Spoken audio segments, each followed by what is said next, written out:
औरत का यह अंग छूने से धन की वर्षा होती है। नमस्कार, जय श्री राधे, जय श्री कृष्णा। दोस्तों, आज की वीडियो बड़ी ही खास है, बड़ी ही मोटिवेट करने वाली है कि अचानक धन की प्राप्ति हमें कैसे होती है। दोस्तों, आखिर औरत का वह कौन सा अंग हर रात बेशर्म होकर के दबाने और चूसने से अचानक अपार धन की प्राप्ति होती है? औरत का कौन सा अंग हमें अमीर बना देता है? जो भी मनुष्य औरत का यह अंग दबाता या चूसता है, उसके घर में सदा माँ लक्ष्मी का वास रहता है और महालक्ष्मी की कृपा सदैव बनी रहती है। तो दोस्तों, आज की इस वीडियो में हम आपको एक सच्ची कहानी के माध्यम से बताएंगे कि औरत का वह कौन सा अंग है जिसे हर पुरुष को दबाना और चूसना चाहिए।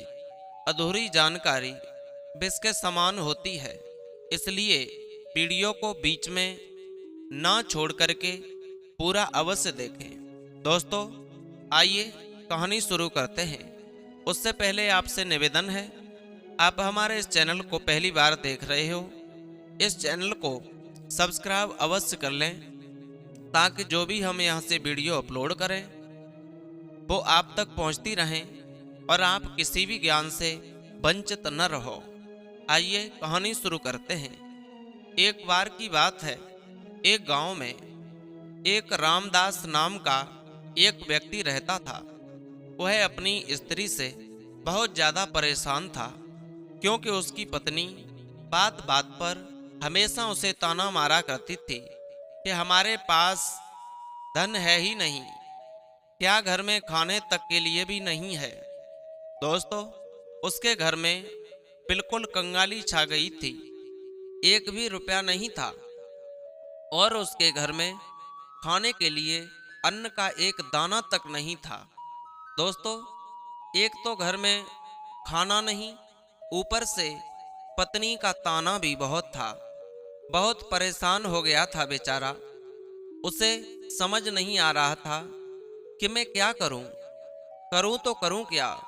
एक दिन की बात है, जब वह अपने घर से एक सुनसान रास्ते पर निकल गया। वह बहुत ही सुनसान रास्ते पर चल ही रहा था कि उसे एक साधु तपस्या करते हुए दिखाई दिए। वह उनके पास जाकर बैठ गया। जब साधु ने अपना तप खत्म किया तो रामदास उनके सामने जोर जोर से रोने लगा। साधु ने रामदास से कहा, पुत्र, तुम्हें क्या दिक्कत है? तुम क्यों रो रहे हो? आखिर तुम्हें क्या परेशानी है? तब रामदास ने साधु महाराज से कहा, हे महाराज, मेरे एक पत्नी है जो कि मुझे रोजाना ताना मारती है। मैं गरीब हूँ, मैं क्या करूँ? मेरी समझ में कुछ नहीं आता। कितना भी कुछ कर लूँ लेकिन धन कमा ही नहीं पाता हूँ। मेरा एक छोटा सा धंधा था, वह भी पत्नी के क्लेश की वजह से चौपट हो गया। वह दिन रात मुझसे झगड़ा करती है। अब तो मैं दाने दाने के लिए परेशान हो गया हूँ।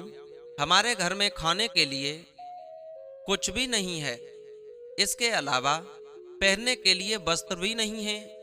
लेकिन मैं अपनी पत्नी को समझाता हूँ कि वह मुझे ताने ना मारे, मुझसे झगड़ा ना करे, लेकिन वह बिल्कुल भी नहीं मानती।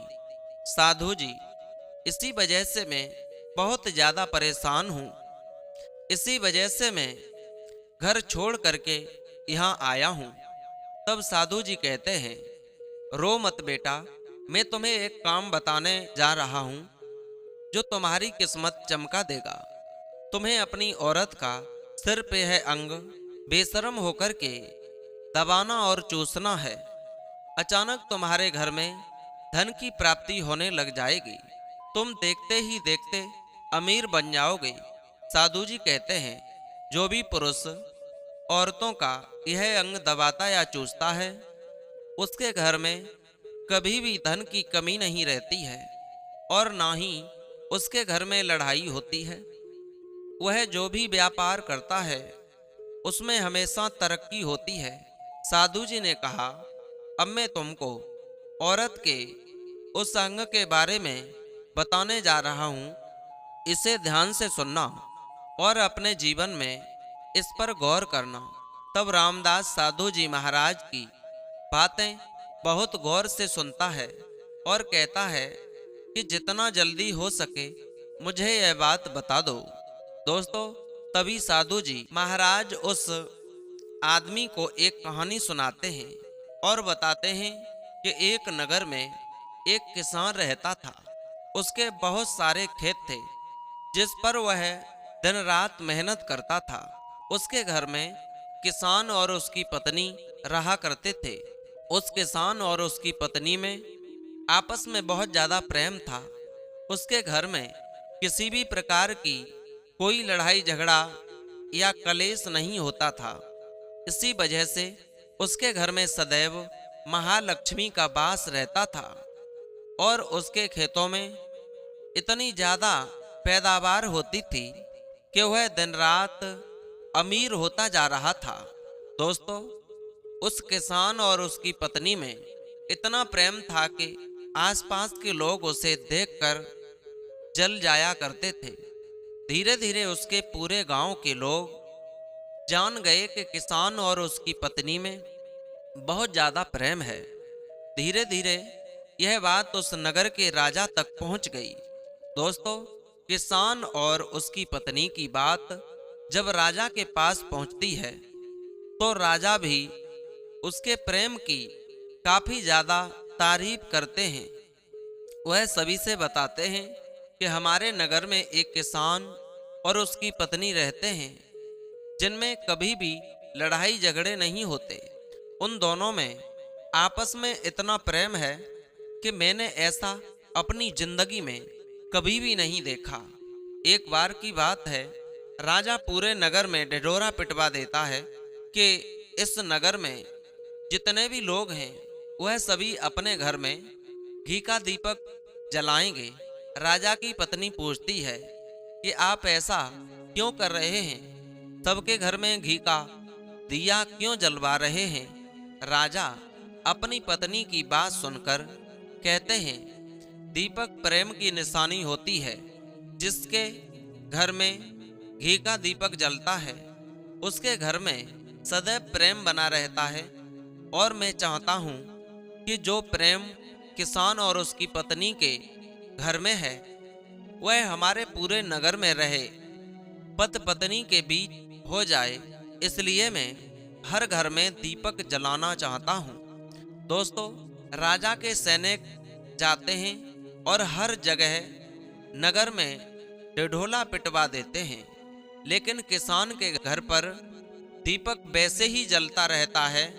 दोस्तों, दीपक हमेशा किसान की पत्नी जलाती थी लेकिन उसकी बात नहीं मानती थी। वह हमेशा अपनी मनमानी करती थी। उसका जो भी मन करता था वही काम करती थी, लेकिन किसान को इस बात से कोई भी दिक्कत नहीं होती थी क्योंकि किसान बहुत समझदार था। किसान सोचता था, यदि मैं अपनी पत्नी को रोक टोक करूंगा तो घर में बेवजह की लड़ाई झगड़ा होंगे। कई चीज किसान इस वजह से अनदेखा करता था। उसके घर में प्रेम बना रहे। अपने महल को छोड़कर पूरे नगर का महाराज नजारा देख रहे थे। उन्होंने देखा कि सारे नगर में किसी के घर में दीपक नहीं जल रहा है, लेकिन किसान के घर में दीपक जल रहा है। तब राजा अपनी रानी से बोला, देखो, किसान और उसकी पत्नी के घर में दीपक जगमगा रहा है, लेकिन पूरे नगर में कहीं भी दीपक नहीं जल रहा। इसी से पता लगता है कि किसान और उसकी पत्नी में कितना प्रेम है। तब राजा की पत्नी राजा से बोलती है कि जो किसान और उसकी पत्नी में प्रेम है वह किसान की पत्नी की वजह से है, और इसी वजह से उसके घर में इतना ज़्यादा प्रेम है। दोस्तों, जब राजा रानी की बात सुनता है तो कहता है, नहीं, तुम्हारा सोचना गलत है। जो प्रेम किसान के घर में है वह उसकी पत्नी की वजह से नहीं, बल्कि किसान की वजह से है। रानी कहती है, किसान की पत्नी बहुत ज्यादा समझदार है, आपका सोचना गलत है। और यही वजह है जो कि उनके घर में कभी लड़ाई झगड़ा नहीं होता। राजा कहता है कि किसान समझदार है और रानी कहती है कि किसान की पत्नी समझदार है। दोस्तों, इसी तरह कुछ देर चलता रहा। इसी बात को लेकर राजा और रानी में झगड़ा हो गया।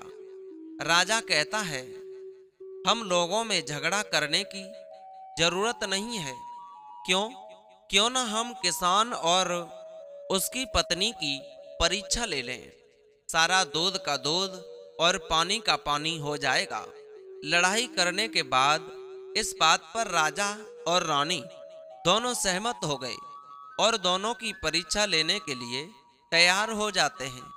तब राजा अपने महल में जाता है और एक पुरुष सैनिक को बुलाता है और पुरुष सैनिक से बोलता है कि तुम किसान के पास जाओ और जो जो प्रश्न मैं तुमसे बोल रहा हूं वह तुम किसान को बोल देना। वह पुरुष सैनिक बोलता है, ठीक है महाराज।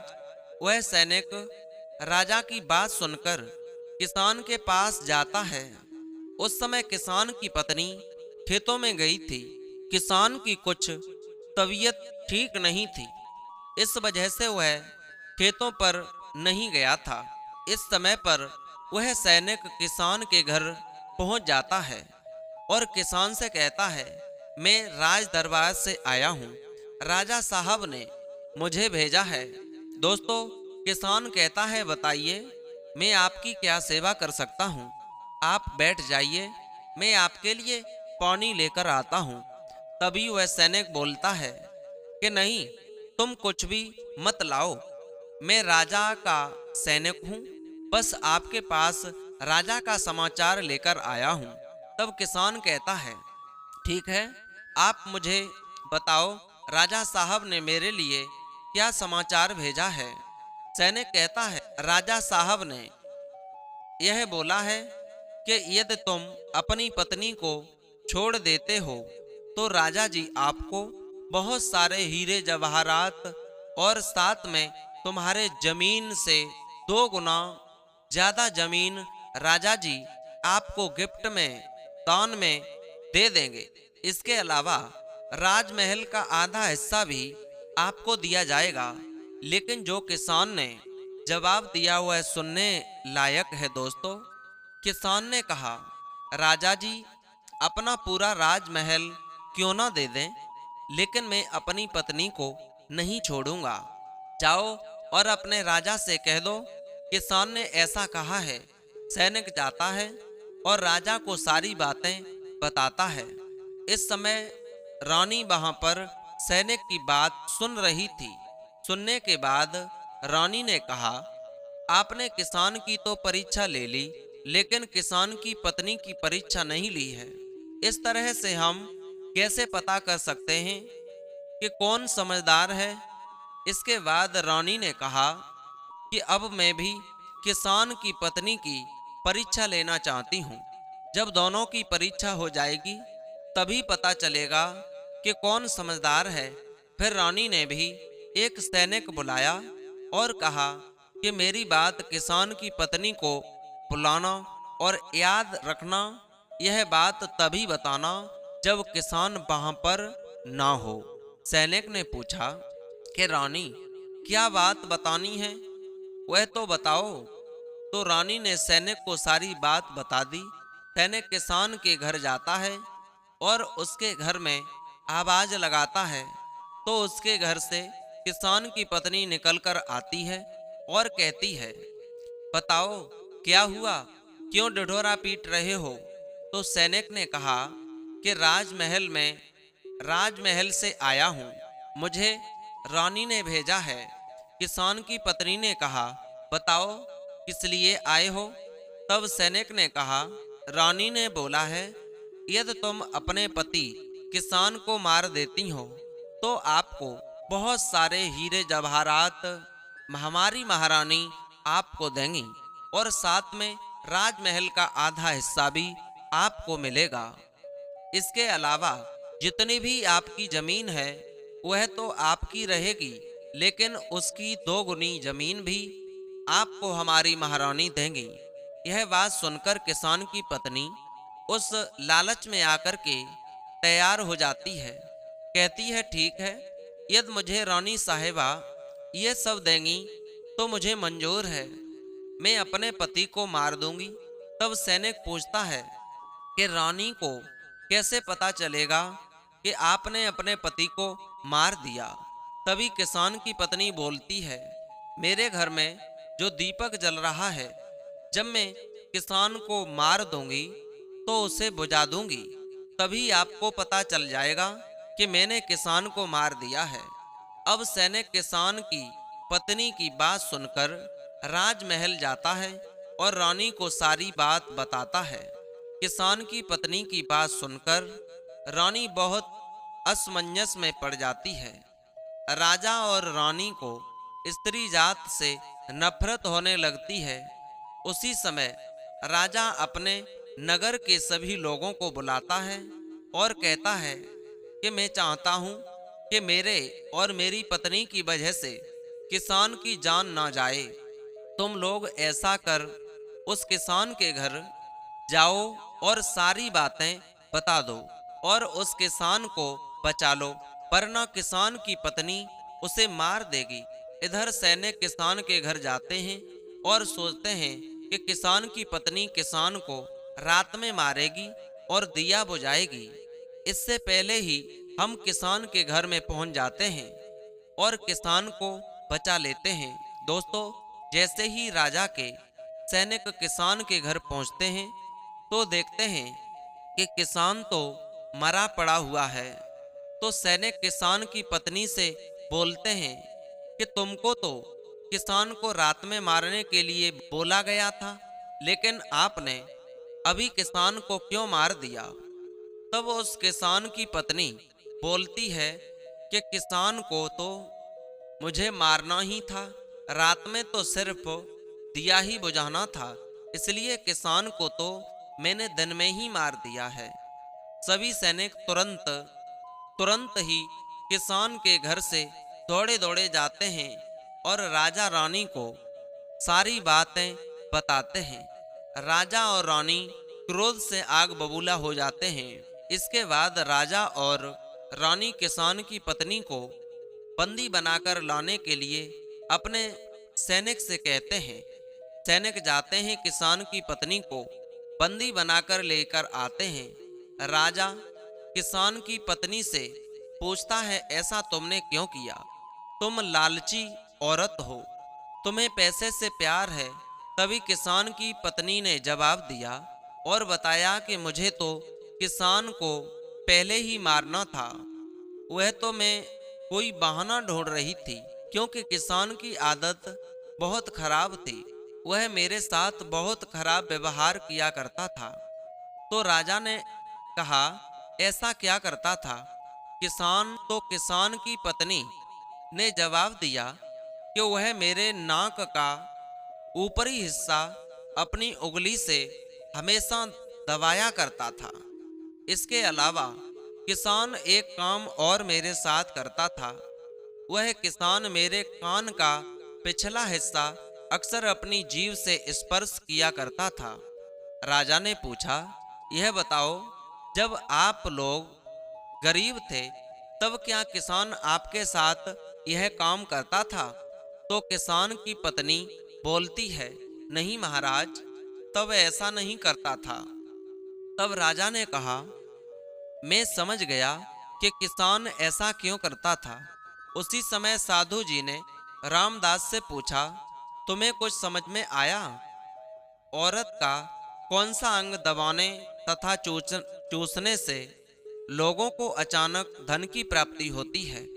तो रामदास ने कहा, नहीं साधु जी, मुझे अभी समझ में नहीं आया।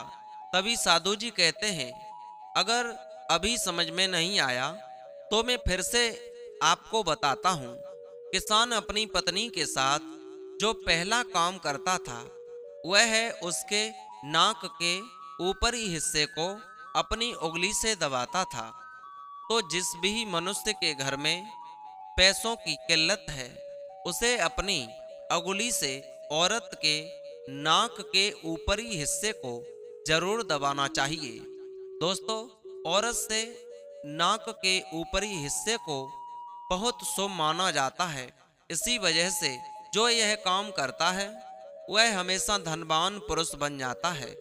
दूसरा काम है, जो पुरुष औरत के कान का पिछला हिस्सा अपने जीभ से स्पर्श करता है उसके किस्मत के द्वार खुल जाते हैं, उसे अचानक धन की प्राप्ति होती है।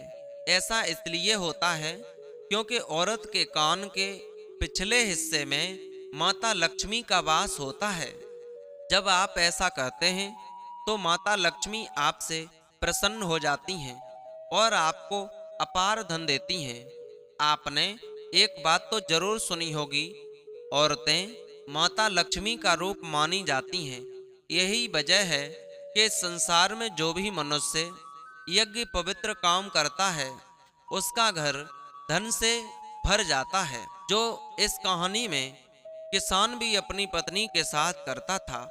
लेकिन आप जब भी ऐसा काम करें तब आपको अपनी पत्नी को पूरी बात बता देनी चाहिए, अन्यथा आपके जीवन में ऐसा अनर्थ भी हो सकता है। दोस्तों, उम्मीद है आपको ये वीडियो पसंद आई होगी। यदि वीडियो पसंद आई है तो चैनल को सब्सक्राइब करें, लाइक शेयर कमेंट करना न भूलें। फिर मिलते हैं नए इंटरेस्टिंग टॉपिक के साथ, नई ज्ञान चर्चा के साथ। तब तक के लिए सभी भक्तों को जय श्री राधे, जय श्री कृष्णा, जय हिंद, जय शिव।